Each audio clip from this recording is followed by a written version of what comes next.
দল বহিষ্কার করলেও সাতক্ষীরা ৪ আসনের এমপি গাজী নজরুল ইসলাম প্রশ্নে কোনো সিদ্ধান্ত নেবে না নির্বাচন কমিশন। জামায়াত নয়, জাতীয় সংসদের চিঠির অপেক্ষায় আছেন তারা। তারপর নেওয়া হবে ব্যবস্থা।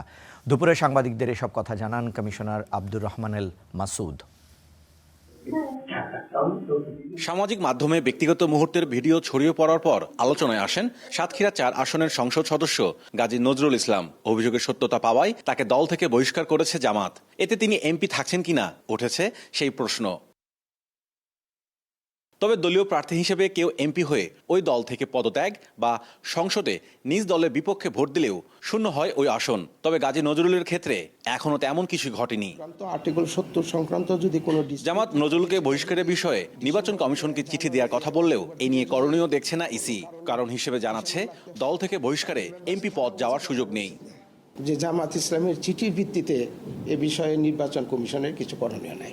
নৈতিক স্খলনজনিত একটা বিষয়, এটার জন্য তাকে সরাসরি উনি নির্বাচনে অযোগ্য হবেন না।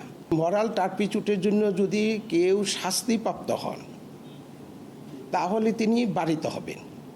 তো তিনি তো এখন তো ওইভাবে বাড়িতে হন নাই, তার শাস্তি হয় নাই।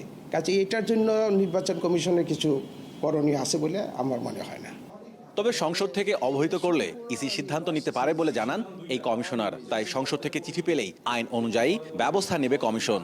আইনে বলা আছে দলের থেকে পদত্যাগ করা। এখন উনি পদত্যাগ করেন নাই, ওনাকে এক্সপেল করছে।